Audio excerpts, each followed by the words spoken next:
Hi Body Buddies, I'm Kristy Jo. I am in a grocery store aisle of salad dressings. So we're going to go through, we're going to look at some of the things you want to avoid, be aware of, and we're going to look at some of the better options for your salad dressing.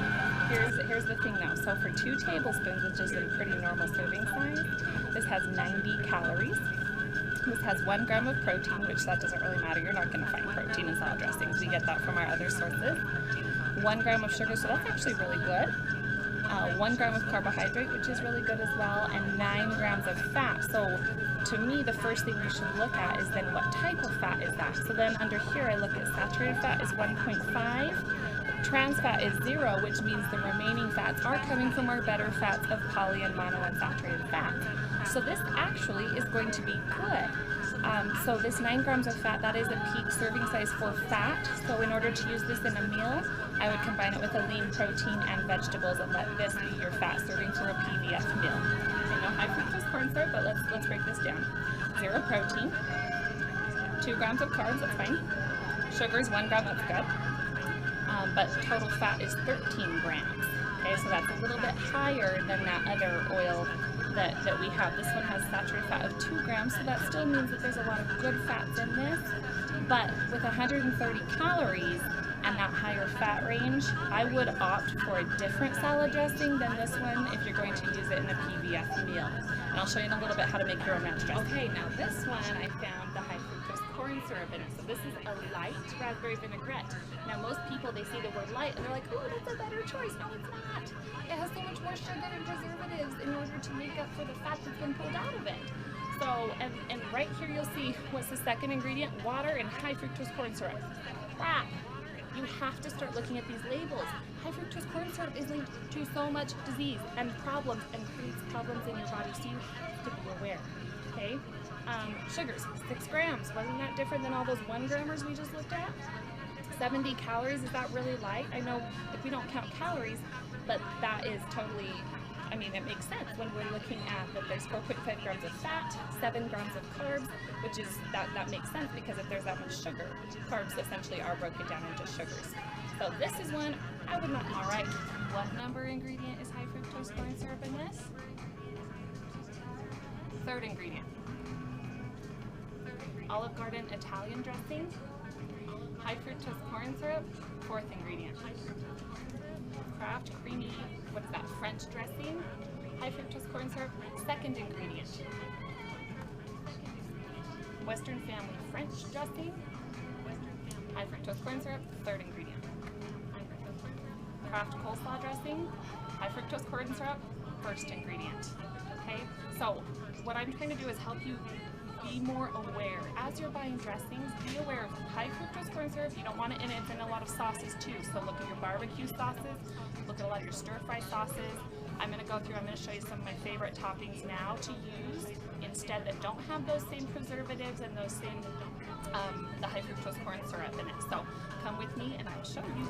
Okay, this is one of the easiest ways to make your own ranch dressing. You're actually going to puree cottage cheese by the dry ranch powder mix. You can either get the Hidden Valley kind or they have the generic kind. I've tried them all, they taste great.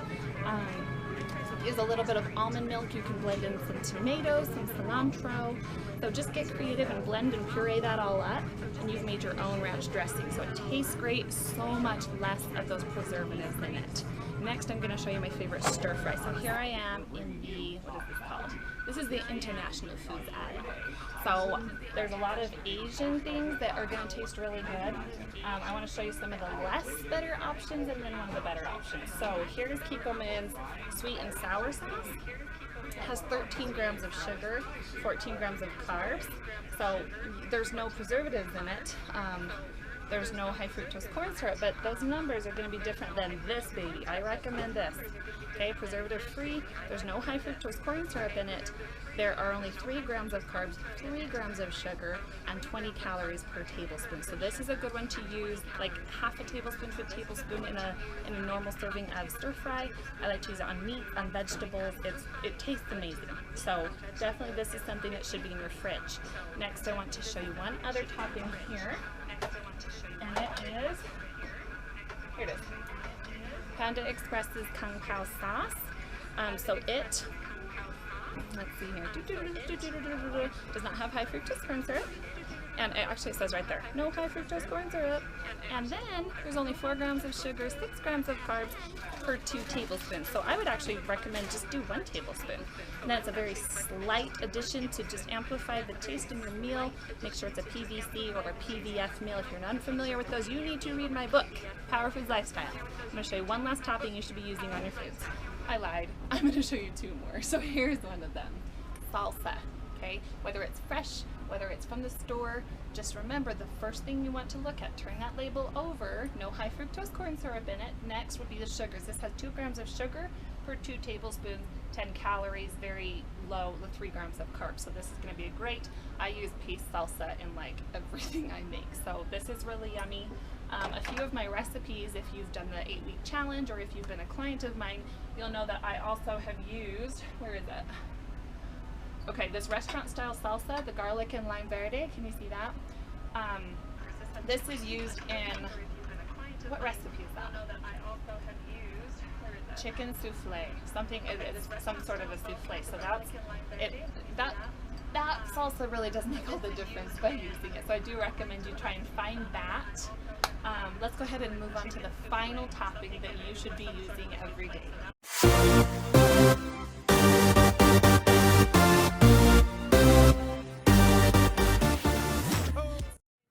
Here they have gluten-free mustard. They have a lot of different kinds.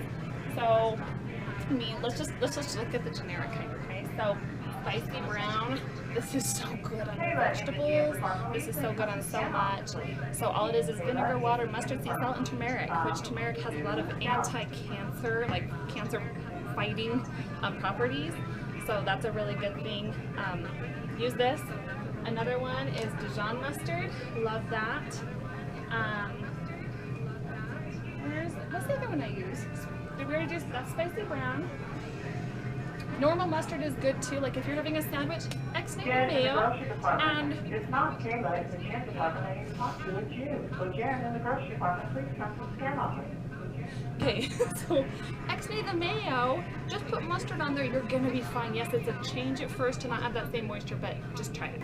Okay, Body Buddies, now it's your turn. Next time you're at the grocery store, please pay attention. Get the high fructose corn syrup out. Pay attention. You want something lower in sugar. You want something lower in carbs.